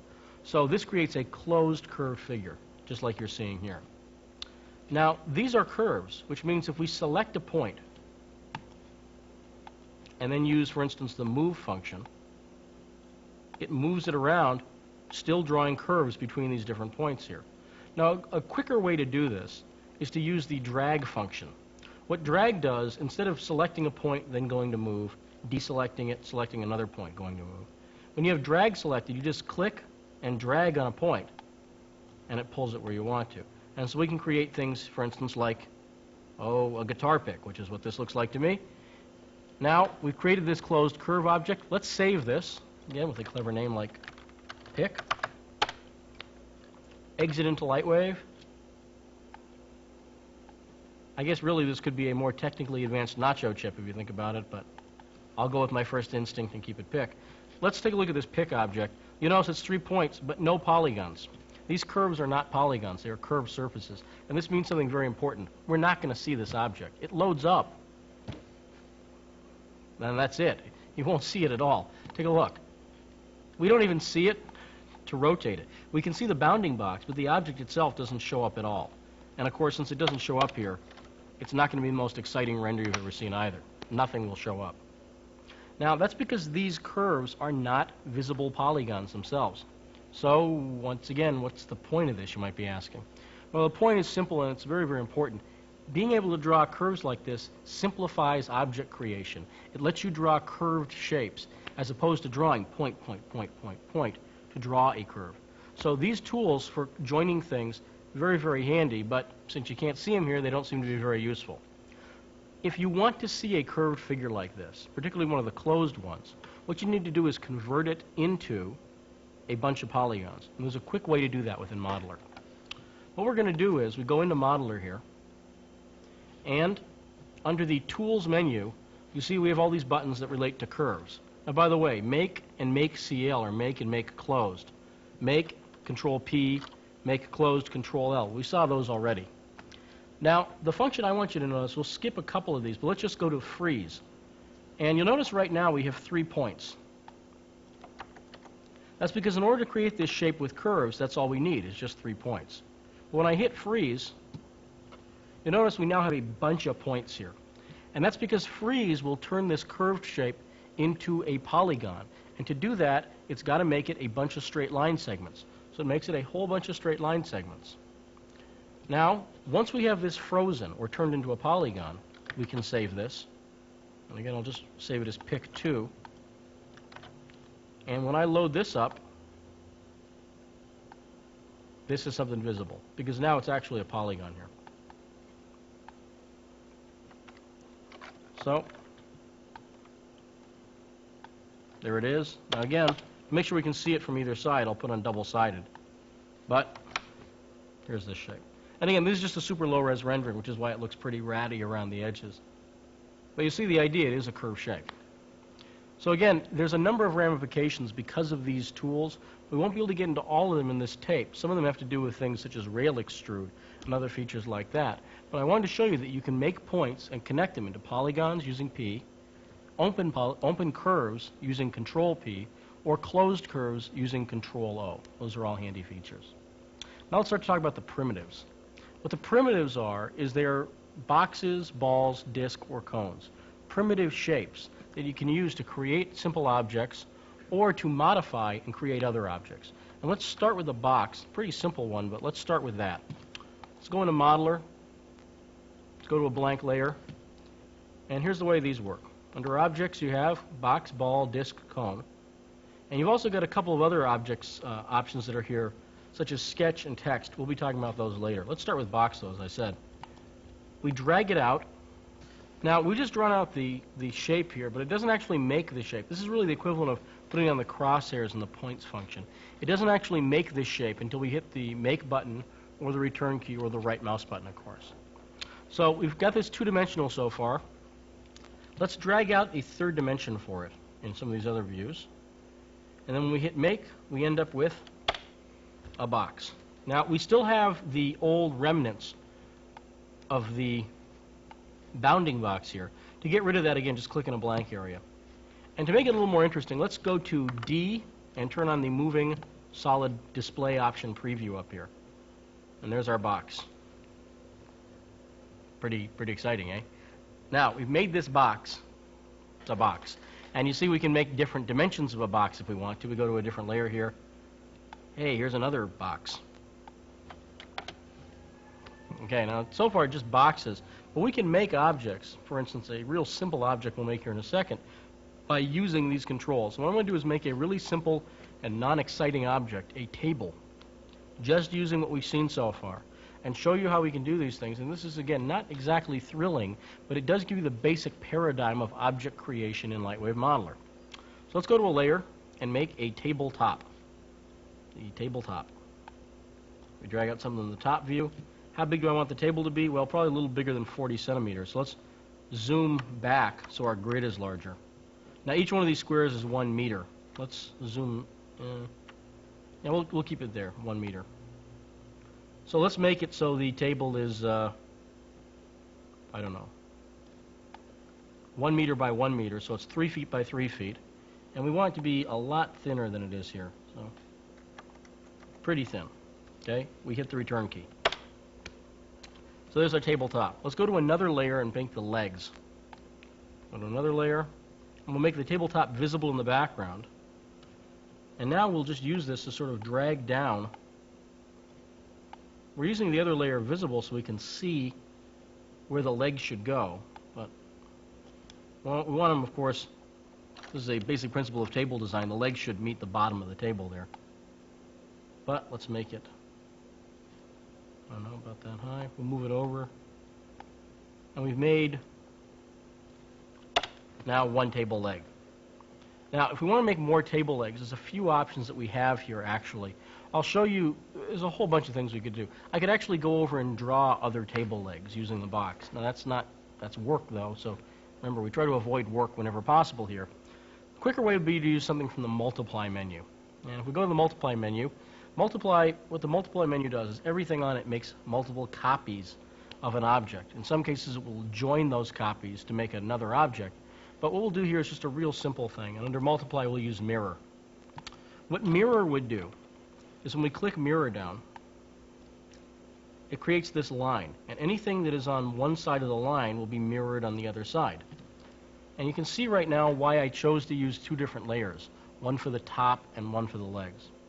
If I had the top on the same layer as the leg, when I did a mirror, it would also mirror the tabletop, which would just be weird. We don't want that. So what we're going to do is draw the leg out, mirror it by hitting, again, make, or the return key, or the right mouse button. And now we have 2 legs, and they're identical. They're mirror images, but since this is a square, mirror image doesn't mean much.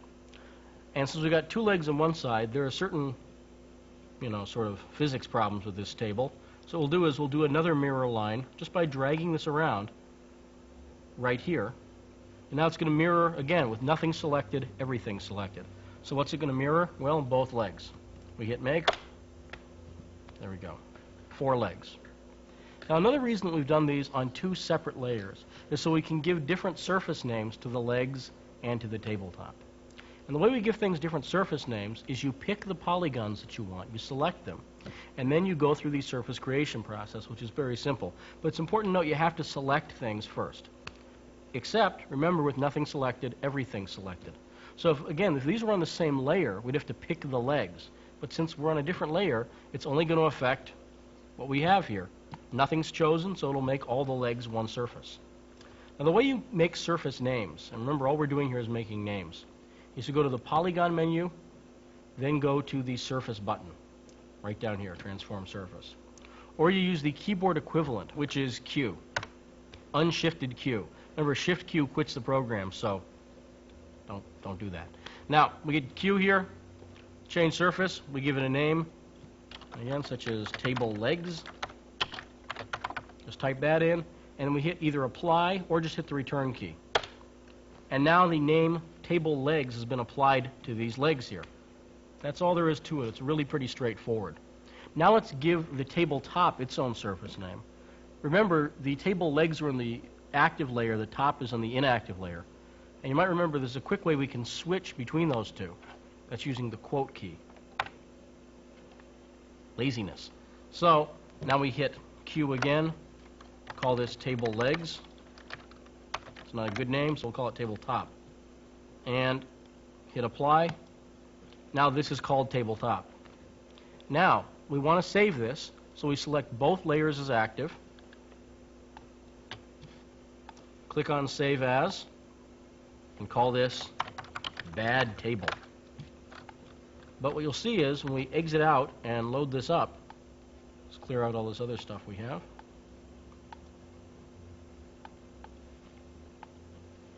Here is our table. And you notice, by the way, the table is sort of off-center here. It's down below the surface and everything. That's because we didn't use the center function before we saved it. If we wanted to move the pivot point, we could do that, but there's a better way to do it. But we can see that there's a problem already with this. So let's not worry about the problem for right now. Let's just skip it and get beyond it. I want to show you that we have two different surfaces. And by the way, the reason I'm doing this is so I can set up another problem, which I'll show you in a second. But for right now, we'll just say, well, let's leave it where it is and give ourselves some surface attributes. We'll take the object, we'll rotate it. You notice having the pivot point here in the corner of the table is, again, a little weird and unwieldy, but we'll get by somehow. Keyframe it. And let's make our table legs sort of bright green, and our table top sort of bright red. Again, this is not the best aesthetic design choice or anything, but you will be able to see the difference here. And again, this is a basic paradigm for object creation. You see, if you can do something like this, this is basically the way a lot of object creation goes. You set up things in different layers, you give them surface names, you save them together. And here's our table. Boy, that's not good looking. Now, what I want to do is I want to fix the pivot point permanently for this table. So what I need to do is I want to go back in and adjust this. And this will introduce another new feature, which is import and export. Now, the way import and export work is there are very handy features in 3.0 and 4000 that allow you to go between layout and modeler. And if you've got something in layout, you can instantly transfer it into modeler, or take something in modeler and transfer it back into the scene that's loaded into layout. It's quite handy. There's a problem you can get into here, and I'll show you exactly what the problem is. And what the problem has to do with this has to do with surfaces. I have saved the surfaces. I have created surfaces for this object. I haven't saved them, just created them. Now I go into modeler. Well, I don't like the way this is centered. Now, if I use the center macro, it will center the table up so it's right in the middle here.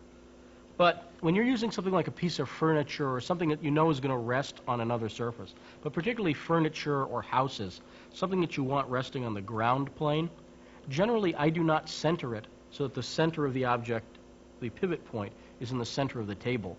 What I would typically do is have it centered if you're looking down on it. So on both the X and Z axis it's centered. But I want the Y axis, I really want the pivot point right at the bottom. So for instance, if it was this glass, I would want the pivot point here. Because on something like a table, I'm generally not going to tilt the table backwards and forwards. So let me set that up. I'm going to just go to Move, Modify Move. By the way, keyboard shortcut for Modify Move is T. Work that one out on your own, but it's T. Trust me on that one, it's T. Now we move up here. Position the legs at the bottom. Now to make sure it's centered on X and Z, I will use that center 1D macro. Center on X, center on Z. We'll leave Y right where it is. I've done the work on the table. I should be happy. Yet, there's a problem here. And the problem has to do with the fact that modeler and layout really are separate programs. This version of the table, the one that I work with in modeler, does not know that we have changed the surfaces on the one outside. So I'm going to export this. I'm going to go to Objects, Export, and I'm holding down Export. And I could either do New, which would create this as a new object in the scene, or I could pick the object I want it to replace, in this case, Bad Table. I pick Export Current Layers to replace Object Bad Table. I hit OK. I exit back out. You'll see that it's in a different position because its center has changed. But there's something else here that's changed, and this is important. When I re-render this, you'll notice it's just going to be white. It's going to be back to default surfaces. Now, in this case where I had surfaces of red and green, you know, big deal, who cares? But often you will be working with something where you spend a long time creating a complex surface. And when you export something from Modeler back out, it will replace the surface attributes with whatever is in Modeler, usually nothing. That's not good. So there's a way around that. It's a pretty simple way. But remember, the important thing here is Modeler and Layout are different. If you make a change to surfaces, Modeler doesn't know you've made that change. So the way around that is if you make a change to something, even if you've already got it in Modeler, once you've got surface attributes changed, just re-import it. I'm going to import bad table in, now make whatever changes I want, then re-export it. If you follow that procedure, you've got something you're working with, you go back into Modeler, import it, change it, then export it, it's going to be just as it was surface-wise when you left the scene. Otherwise, Modeler replaces its old surfaces. And again, it's a problem you can run into. You saw it here in a little who cares example, but when you spend 20 minutes or 30 minutes working on a surface, then you make one little change in Modeler and re-export it. That's when, you know, life gets pretty grim. So you want to watch out for that. Now again, this shows you a basic paradigm and shows you import-export. We'll be using those all over the place. And show you a couple more things about center. Now, could you do other stuff with this? Absolutely. And if you're new to making objects, you might even want to stop the tape right now and try making, you know, a more interesting table. We showed you how to make curves, for instance, or you can try making different boxes. But if you get this idea here, this simple idea, you will get object creation. This is the basis of it all. Then it's just problem solving from there. Okay, let's take a look at another topic now. Let's take a look at more primitives. And let's take a look at the ball primitive, which is a little more complex than the box. Let's go to an empty layer and drag out a ball. And again, we drag it out in 2 dimensions to give it some depth. Hit make, and there's our sphere. Now, let me show you, this one was made kind of squished. Another important feature of these primitives, though, is that they have numeric options. I'll be showing you those in depth a little bit later. But let me just show you that instead of trying to drag out, making this size perfectly and center perfectly, if I wanted to, what I could do is use the numeric options, keyboard shortcut N, and set manually things such as the center. I'll set it to 0, 0, 0. And the radius, in other words, how far it is halfway across. So let me set it to 50, 50, and 50 centimeters. Which means this will be a 1 meter across sphere. So we've set that, hit make or return or the right mouse button, and there we go. There's our sphere. And I will save this, again with the name sphere. Let's exit out, clear out our scene, load this up and render it, because this will also show you another point about objects that you create here. We'll load up the sphere. Let's take a look at it. Low res, and we'll render it out. Not exactly thrilling. There's a real problem with this, unless you can see the individual facets, the individual polygons. Take a look. Not thrilling. So what we're going to do is we're going to get rid of that by using another surfaces function, and that's the function smoothing. What smoothing will do is it will get rid of the faceting. It will make those polygons seem to smoothly blend. So we turn on surfaces smoothing, re-render, and now you'll notice it looks like a smooth sphere shape, except what I want you to notice is look at the sides of the sphere. You notice that they aren't affected at all. And in fact, let me just take the sphere, and I'm going to do sort of one of those Star Trek shots you see all the time in science fiction movies where you have the planet in the lower, sort of one lower corner of the screen.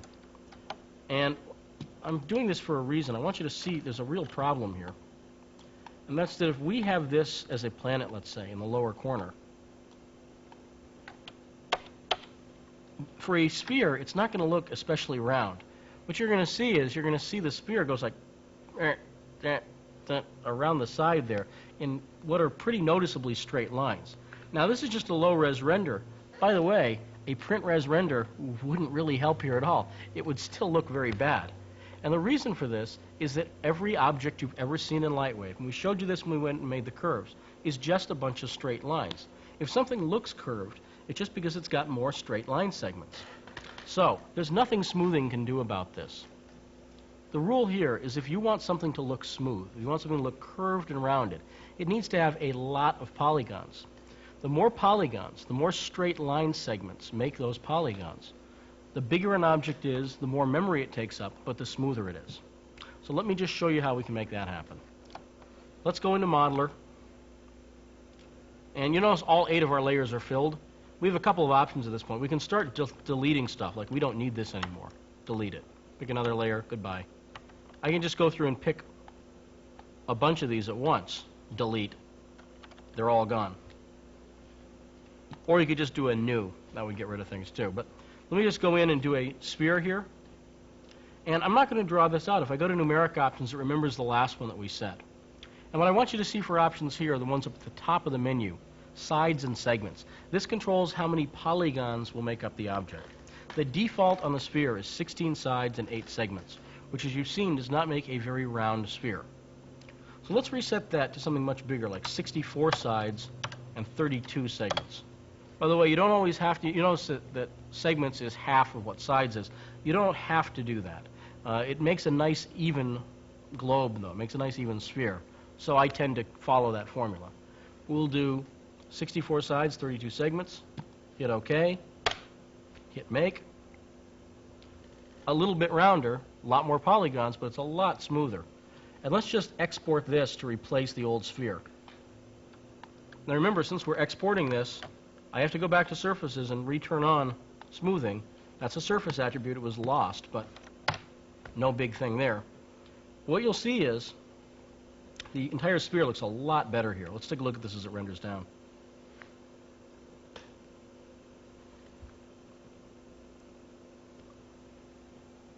And again, this is just in low res. At a higher resolution, it would be very, very round looking. So how many sides and segments should you use for an object? The answer is, I don't know. I have no idea. There's no way I can tell you that. The rule is, just as I said, the more polygons, the more sides, the more segments, the more complex, the more smooth, the more round it is, but the more memory it takes up and the longer it takes to render. So there's always a trade-off there between those two things. Now, the sphere that we had before, let's say it was going to be a planet way off in the distance, 16 and 8 might be okay. But if you're going to be very close to it, you might need to go 64 and 32, or 48 and 24. Or, work out your own two numbers, one of which is half the other. Anything like that, you might need to go to some different level of complexity. The point is, if I were to get up closer to this, it might not look that smooth either. So I might have to use even more segments and sides. Also, of course, because there's that trade-off between realism, or something looking good, and speed, something taking a long time and taking up a lot of memory, often a project will dictate what size you should use. So the rule here is there's no rule. You have to use your own judgment. On some projects, you would go polygon heavy because you're getting paid more or you don't mind the long render times. On some projects, hey, that 16 and 8 is looking pretty good there because you need the fast render times and you don't want to take a lot of time on it. So again, use your best judgment there. But if you see the principle here, it's one that's very, very important. We'll come up in a number of different areas here in Modeler. All right, now let's talk about the one other option that we have there in the ball operator. And the other numeric option here, we hit numeric. By the way, keyboard shortcut is N for numeric, just like it is in Lightwave. The other option we have is we can make a globe or a tessellation. Now, a tessellation, instead of having side segments, has levels. Here's a level 0 tessellation. And you'll notice it's not very round. Let's undo that and do a level 1. And what you'll see is a level 1 tessellation is a little rounder. It's in fact twice as complex as a level 0 tessellation. Level 2 tessellation, twice as complex as a level 1. You start to get the idea behind tessellation here. Basically, each level is twice as complex as the last level. So level 7, for instance, what are you thinking? That's insane. But you get to a certain point where level 4, level 5 is pretty darn complex. Now, I can't stop you. A few of you in the audience will undoubtedly enter level 11 or something. See you next week. It's a lot of fun. Now, that's the way these sphere options work. And you see you have numeric options for all of these. In fact, going back to the old box here, we even have numeric options, which let us enter the size or number of segments. Now we've also got the disk, which lets us create a disk type shape, barrel sort of thing, or the cone. Obviously lets us make a cone. And the thing about the primitives, the important thing I want you to see here, is that the primitives are not just useful for what you see. They have a number of uses, and it's for creating objects, not just, for instance, to use a sphere or a disk, but other shapes that you can make from them. And let me give you a quick example of that. And this is something that can be handy when you're working with logos. It's a shape people sometimes have difficulty making, and it's pretty easy. I'm going to make a star. Now, the way to make a star is, I'm going to pull out the disk here, and I'm going to leave it perfectly flat. No dimension here, and make it. Now, it made it with 16 segments around, because that's the way the disk object defaults. In fact, if we just go to numeric options, you'll see it's 16 sides. So let's undo that, and let's change our sides to something bigger, like 64. And you'll see now it's going to have more segments around, so it's much rounder. Again, remember, the more segments, the rounder something is. Well, what if we change it to something with fewer segments? Like, let's do an undo, numeric, change it to 3 sides around. Triangle, which is not unexpected. We have a triangle there. You put 5 sides, for instance, you have a pentagon shape. Or if you put 10 sides, we can get a star. So I'm making a 10-sided disk here. There it is so far. Now, it's not exactly star-like, but here's the idea. I'm going to take this 10-sided disk and select every other point. One way to do it is you click just on each point. I'm holding down the left mouse button, or I could hold down the Shift key, pick every other point. If you want to, I'll show you a method that just really impresses people. This will win you a love mate for life. This is just a stupid cowboy trick. Basically, I'm going to lasso them by doing every other point. I hold down the right mouse button, and I do this little stitch thing. No purpose except just dumb show-off stuff. So we selected every other point, and now what I'm going to do is I'm going to move these points in towards the center. And the way I'm going to do that is with the size function under the modify menu. Now, size, since we just have points selected, it's going to pick only the points that we're working with and size them, but it's not going to make the points bigger. It's going to move them towards an area. And it's wherever I click. Like if I click here and hold it down and move to either left or right, you'll notice the points all sort of converge on that point there. They all converge in that center area. Or they all move away from that center area. Let me undo that. Let me click in the middle and size them down. You notice they all move towards the middle. There's a star for you. So it's a quick way, and it shows you, it's a good example of how you can use these primitive shapes to make other more complex shapes. Now, we made this a 2-dimensional object. It's not 3-dimensional, it's just 2-dimensional. And we can turn this into a 3-dimensional object by using another important feature here in Lightwave, and it's the extrude feature. And we use this a lot when we're doing with text and logos. So what we're going to do is we're going to go to the multiply menu, pick extrude, and remember, with nothing selected, everything selected. But whenever you have something chosen, like the 5 points here, this would extrude those 5 points, which would not be good. So we're going to deselect the points. Then reselect extrude here. And now we click on the front face. The way extrusion works, it's like taking a shape, a flat shape, and pushing it off into 3 dimensions. Now what's going to happen then is it's going to be 3-dimensional. It's going to have some depth to it. And we just click on the front face, and let's back off a little bit. Because you see this line, this shows us how deep the object will be. If I hit make, we end up with a fairly deep star there. If we don't want it to be that deep, we have 2 options. One, use the numeric option. And again, you notice numeric options, much like make, come up everywhere in Modeler. So knowing that N keyboard shortcut helps a little bit. We can set both sides and extent, segments and extent here. Extent determines how deep the object will be. Segments means it will split it up into multi-segment parts, which can be handy for some reason. Now, what we're going to do is let's set it up to 0.5 for our extent. You notice the line only goes half the way now. If we set it up to, by the way, when we come back, you notice it's changed to 50 centimeters. Let's change it to, 20. And so now it's thinner. Or we can just click and drag on this bar and set it to any thickness we want. Click on that, and there we go. There's a star. Now there's another feature in multiply which is very handy especially when you're working with a simple geometric shape like this. And this is a good trick for logos. One thing that you can do on logos, which often looks very good, is aside from having the logo fly in, you put basically just sort of a lot of garbage in the background. And the sort of term that's been come to know in Lightwave on this are nirnies. And nirnies, it's a term that Ron Thornton from Babylon 5 sort of came up with. It's where I first heard it. And what nirnies are is there any kind of crap floating around in the background that serves no purpose except it just looks kind of nice. And you see this stuff on network TV all the time in logos. You've just got stars or streaks or in fact pretty much any shape you might find in a popular breakfast cereal. We're trying to get a product promotion here or something like that, but any, stars, clovers, anything like that, floating around in the back of a logo, it will look good. So we're going to get all this stuff kind of moving around in the back. So there we go. Just trying to mess with the audio a little bit. Okay. Now, we want a bunch of these stars. So rather than creating them manually, what we're going to do is we're going to use another feature in Multiply, Clone. Now what Clone will let us do is it will take whatever is selected, in this case, nothing, so everything, and it's going to make copies of it. And let's have it make 9 clones. And each one, this star is about 1 meter across. So let's have it offset each one about 1.2 meters in the x direction. And we hit OK. That's all I'm going to hit. Just 9 clones, offset 1.2 meters in x.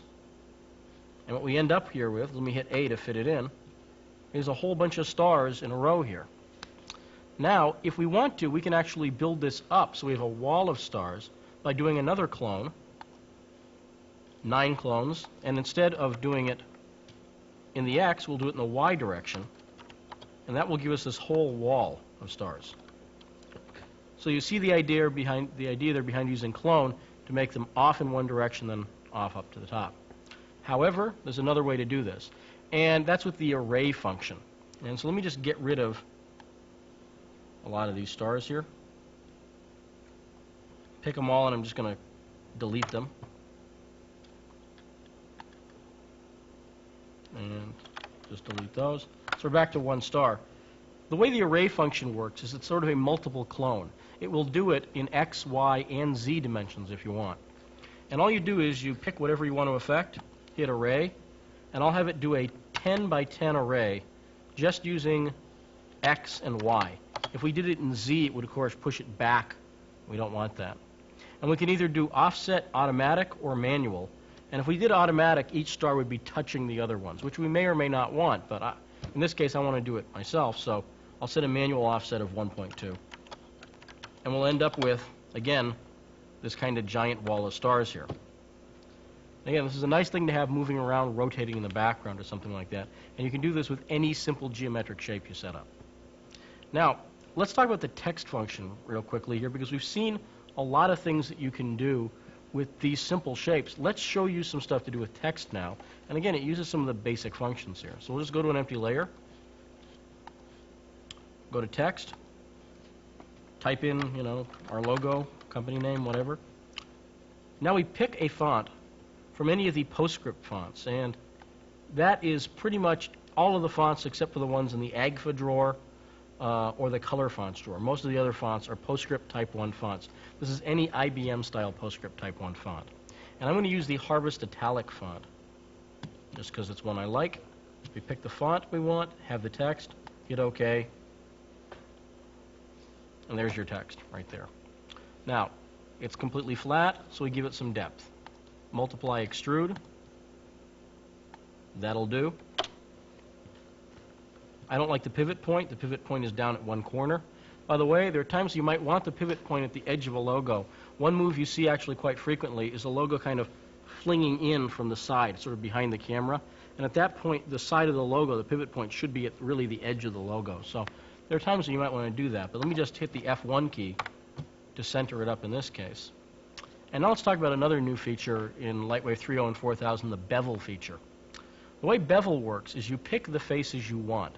Now with nothing chosen, it will bevel the whole thing. So let's pick the front face. Remember the lazy way to do that. Just the front face is chosen. Then we go to multiply, bevel, and we pick an inset and shift. Now what you want to use here generally is 25 millimeters, which should We go to millimeters for our units and put 25 by 25. And this tends to work real well with most text objects. So let's put 25 by 25. And you notice it puts a nice beveled face if we zoom in here on the text. Now, there's a problem with doing a bevel like this. There's a problem you can run into, and let me show you what that problem is. Let me just save this out as logo.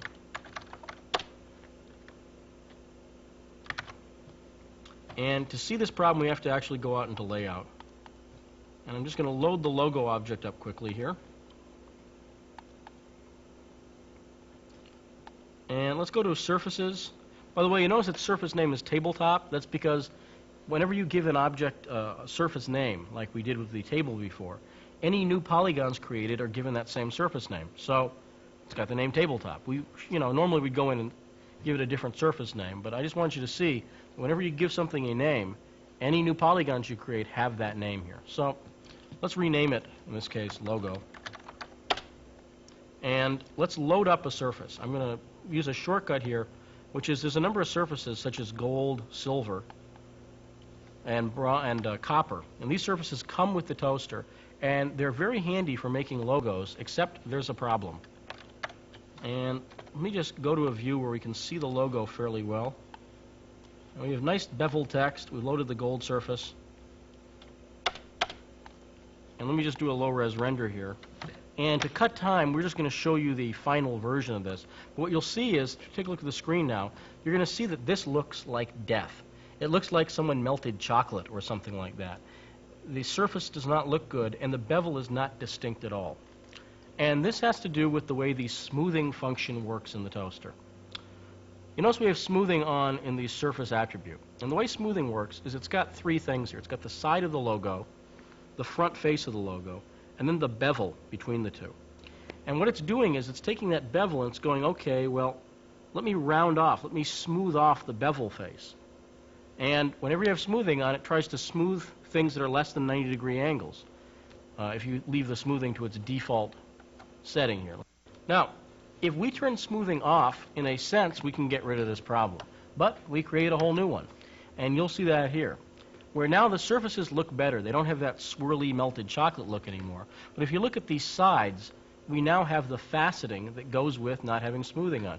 You can see the individual facets, the individual polygons. So the trick is we want something where the surfaces look good, and it's not trying to smooth out over the bevel. So we have a distinct bevel, good-looking surfaces, but the bevel themselves are smoothed off. And there's a really easy way to do that. And it's something that goes by, in fact, so quickly. I'll show you the trick. It goes by really quickly. You might want to go back and watch it again. And I'm just saying that because it's based on experience of showing this trick to a lot of people. There's nothing to it, and it goes by in a snap. So here's the way it looks now. Not good. Here's what you do. Again, the problem is that the computer sees the side, the front, and the bevel as one continuous thing. Here's the solution. We are going to pick just the bevel face. Quick way to do that, pick the bevel and the front using lasso. Bevel and the front are chosen. Then deselect the front.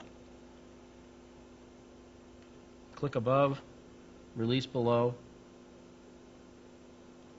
It deselects just the front. So now the bevels are all that's chosen. Ready, here it goes. Cut, cuts them out. Paste, paste them back. The end. That's all you have to do. And you need to do this pretty much anytime you use a bevel and you're going to have smoothing on. The reason this works is when you cut those bevels away, it created duplicate points. It does not want to remove the points from the original object because otherwise it would mess up the object completely. So it creates duplicate points. And then when you paste the bevel face back in, you've got now a duplicate set of points. And so what it's seeing now is, instead of seeing the front face, the bevel face, and the side face as one continuous surface, it now says, okay, the bevel is distinct from the front and the side. And by doing this simple little thing, just doing a cutaway, then paste with the bevel, let's export this to replace. And again, we will have lost our surfaces because we didn't re-import it, but in this case, again, no big deal here. Load surface, gold, and I'm going to leave smoothing on. Doesn't make any difference. Watch what happens. You can see the frame here. This looks considerably better. We still have a very distinct surface for the front, but the sides and the bevels look great, and this is the right way to do it. Again, it goes by quickly, but all we're doing is we're cutting the bevel faces out and pasting them back in. That's it. Finally, let me just show you one other trick. I'm going to actually save this object. The name Scott logo, and go through and save this so we can use it later. What I'm going to do is I'm going to just re-import this so it saves in with the surfaces. One thing I will often do, by the way, is give the front face of a logo a different surface name. There's nothing wrong with leaving it the way it is there. You see it makes the bevels distinct. But often I will go through and give the front polygon kind of a different look. So the front faces are chosen there. And now I just go again, polygon, surface, fake logo front, hit apply, there we go. We'll just resave that from in here.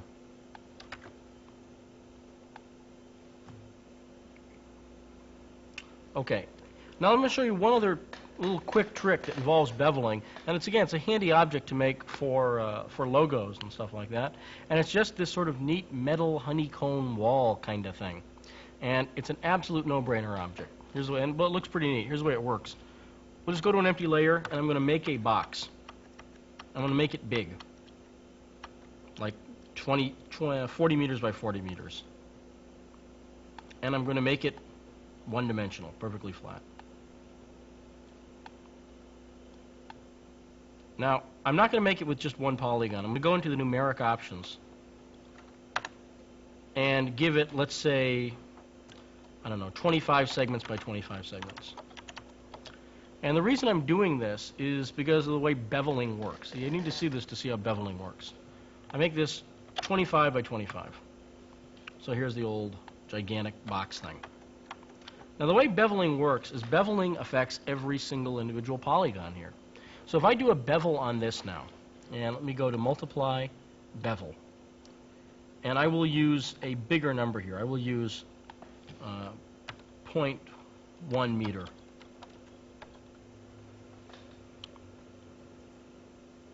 What you'll see is, let me zoom in a little bit.